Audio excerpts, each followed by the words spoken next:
Good morning all of you. मैं doctor Prakash Chandra Sharma, department of zoology, SPC government college Ajmer से। आज हम हर्डमानिया के सर्कुलेटरी सिस्टम के बारे में जानकारी लेंगे।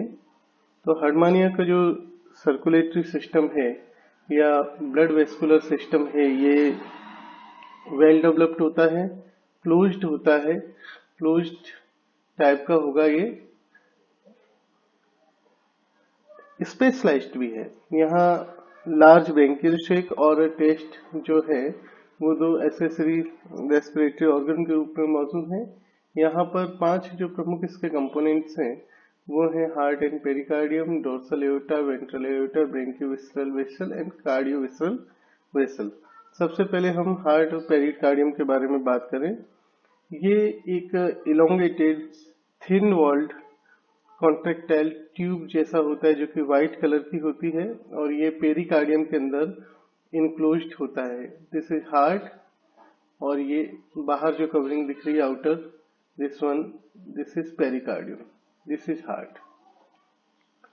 It is devoid of proper wall and represent infolding of pericardium. और इसी कारण से आप देखेंगे कि इसकी एक किनारे पर ये पेरिकार्डियम से मीजेंट्री फ्लैप के जरिए जुड़ा हुआ होता है, क्योंकि ये उसी का ही एक इनफोल्डिंग है। हार्ट दोनों सिरों की तरफ ओपन होता है और एओर्टा में कंटिन्यू करता है।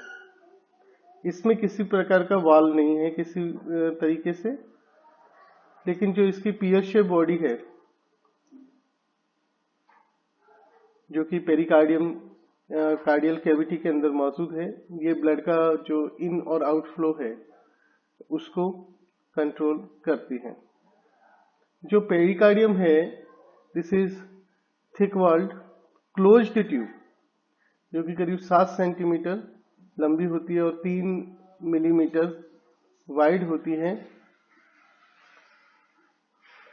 ये इंडोस्टाइल राइट लीवर लोब के राइट साइड में मौजूद होगा, गोनाड के वेंट्रल साइड में मौजूद होगा पेरिकार्डियम। और जो ये पेरिकार्डियल कैविटी है ये फिल्ड होती है कलरलेस फ्लूइड से, जिसमें कॉर्पसल्स मौजूद होती हैं। हार्ट की जो फंक्शनिंग है वो काफी अलग प्रकार की, विशेष प्रकार की है। इसमें पेरिस्टाल्टिक वेव एक किनारे से स्टार्ट होती हैं और दूसरे किनारे की तरफ बढ़ती हैं। कुछ देर बाद एक किनारे से स्टार्ट हुई पेरिकार्डियल वेव दूसरे किनारे की तरफ बढ़ती है और कुछ देर बाद ये जो वेव है ये हल्की हो जाती है, फीबल हो जाती है, अल्टीमेटली रुक जाती है और फिर अगेन दूसरे छोर से पहले छोर की तरफ रिवर्स करती है, अपोजिट डायरेक्शन। तो ये एक तरह से रिवर्सिबल है।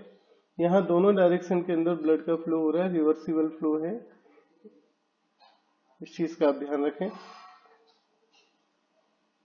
तो जो हार्ट से ब्लड है वो वेंट्रल एओर्टा में भेज दिया जाता है, दिस इज वेंट्रल एओर्टा।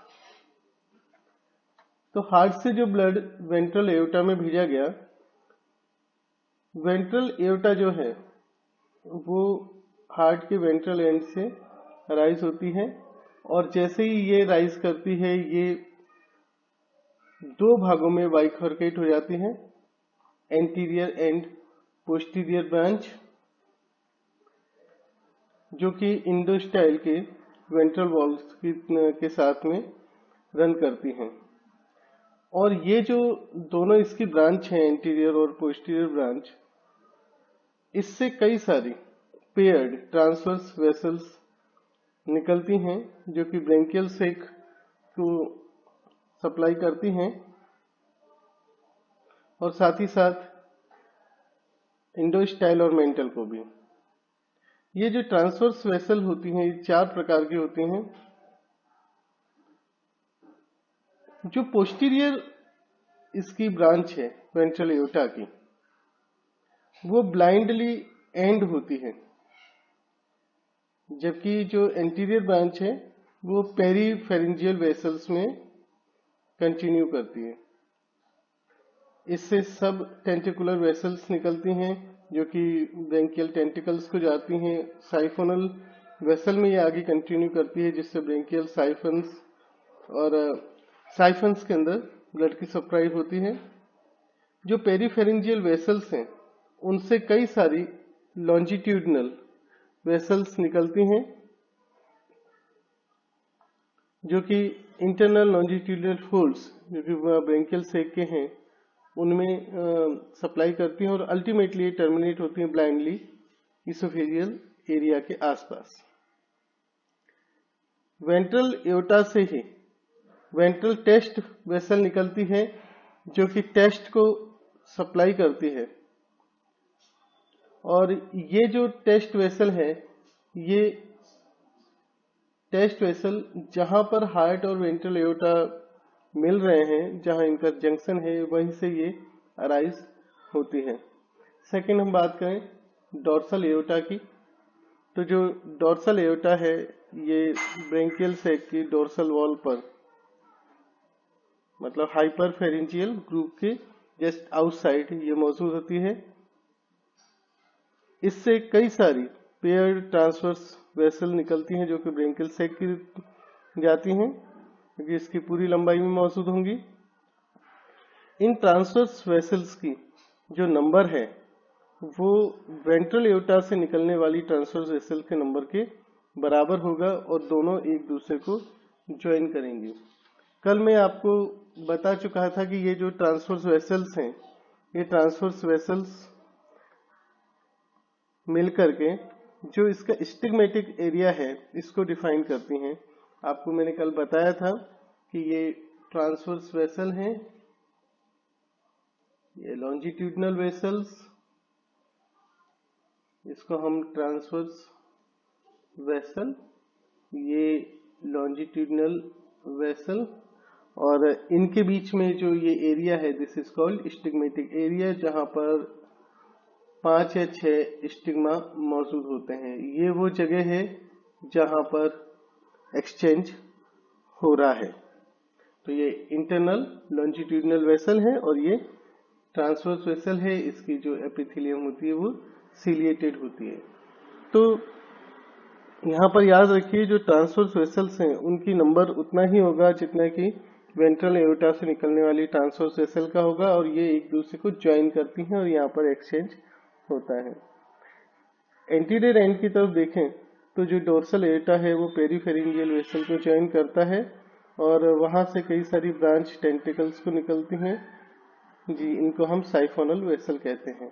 इसके बाद डोर्सल एओर्टा से ब्रेंकियोविस्रल वेसल, तो जो ब्रेंकियोविस्रल वेसल है ये स्मॉल वेसल है जो कि डोर्सल वेसल के पोस्टीरियर एंड से, डोर्सल एओर्टा के पोस्टीरियर एंड से अराइज होती है।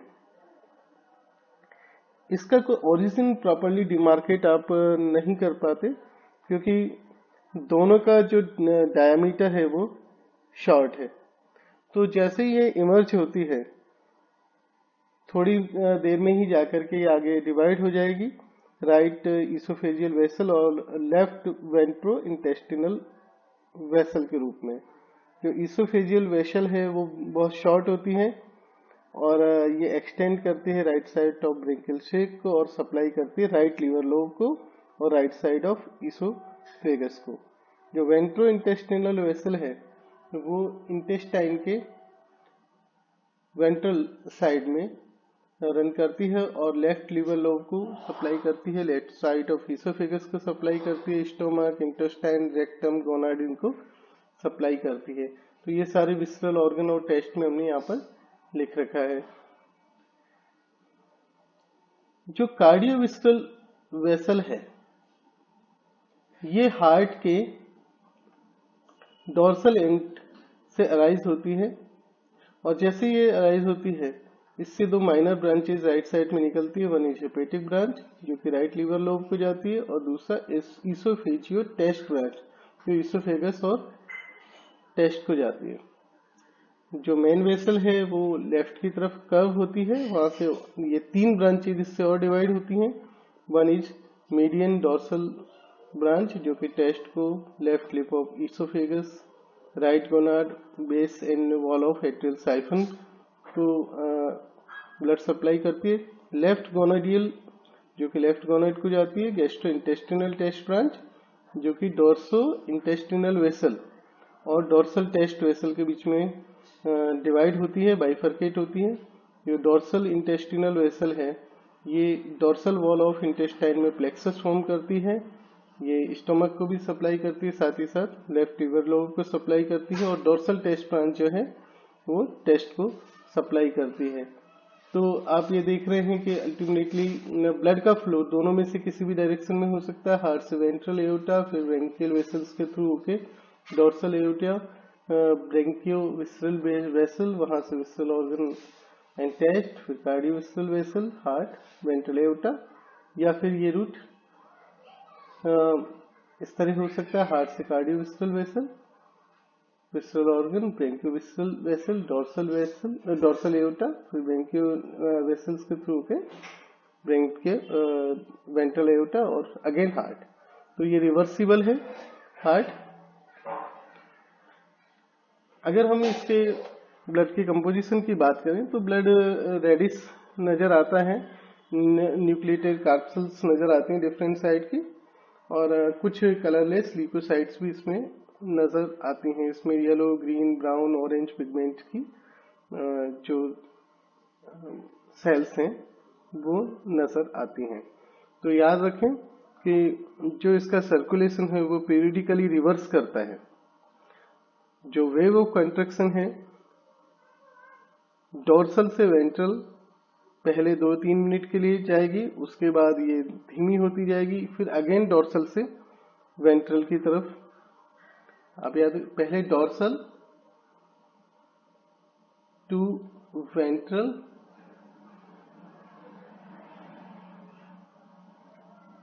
ये 2 से 3 मिनट के लिए होगी, उसके बाद ये धीमी पड़ेगी और उसके बाद अगेन वेंट्रल से डोर्सल की तरफ ये रन करेगी। जब हार्ट वेंट्रोडोर्सली मतलब वेंट्रल से डोर्सल की तरफ कॉन्ट्रैक्ट करता है तो जो ऑक्सीजनेटेड ब्लड है वो ब्रेंकियल सैक्स और टेस्ट से कलेक्ट होता है बाय वेंट्रल एओर्टा। ये हार्ट के वेंट्रल एंड की तरफ से इंटर करता है और डोर्सल एंड की तरफ से पंप होता है, और पंप होकर के ये कार्डियोविस्रल वेसल से पंप होके कहाँ जाएगा, विस्रल ऑर्गन्स एंड टेस्ट में जाएगा, जहां से ये जिसमें ये टेस्ट में डाइजेस्टिव ऑर्गन, गोनेड और अन्य ऑर्गन के अंदर डिस्ट्रीब्यूट हो रहा है। वहां से इम्प्योर ब्लड जो है वो कलेक्ट कर लिया जाएगा ब्रेंकियो विसरल वेसल से, और अगेन ये डोर्सल एओर्टा से कैरी होता हुआ यहां से ये फिर ब्रेंकियल वेसल्स को भेज दिया जाएगा। ब्रेंकियल वेसल्स में जो हमने बताया स्टिग्मेटा के थ्रू ये वहां से प्यूरिफाई होगा, एक्सचेंज वहीं पे हो रहा है, ऑक्सीजनेशन होके अगेन ये वेंट्रल एओर्टा में आ जाएगा जहां से हार्ट में पहुंचेगा। और अगर ये डोर्सो वेंट्रली कॉन्ट्रैक्ट हो रहा है तो प्रोसेस पूरी रिवर्स होगी, इस चीज का ध्यान रखिएगा आप। तो ये इसका जो ब्लड सर्कुलेशन है उसका कोर्स है। तो आपने यहाँ पर ब्लड सर्कुलेशन के बारे में जाना। जो इम्पोर्टेंट बात है वो ये है कि इसका जो हार्ट है वो ट्यूबुलर होता है, जस्ट लाइक अ ट्यूब, जिसके अंदर किसी प्रकार का कोई वेल्व नहीं होता। यहाँ पर रिवर्स पेरिस्टालसिस आपको हार्ट में देखने को मिलेगा। एक बार ये डोर्सो वेंट्रली कॉन्ट्रैक्ट करता है, फिर वेंट्रो डोर्सली कॉन्ट्रैक्ट करता है। तो जो ब्लड का डायरेक्शन है, ब्लड का फ्लो रिवर्स यहाँ पे करता है। जो एक्सचेंज है, ऑक्सीजनेशन है, वो ब्रेंकियल वेसल्स में होता है, जहां हमने कल ही बोला था कि जो स्टिग्मेटिक एरिया है, स्टिग्मेटिक एरिया में जो ट्रांसवर्स वेसल डोर्सल की हैं और ट्रांसवर्स वेसल्स वेंट्रल एओर्टा की हैं, वो एक दूसरे को ज्वाइन करती हैं और वहाँ पर ये वेल ब्लड का प्यूरिफिकेशन होता है। थैंक्स।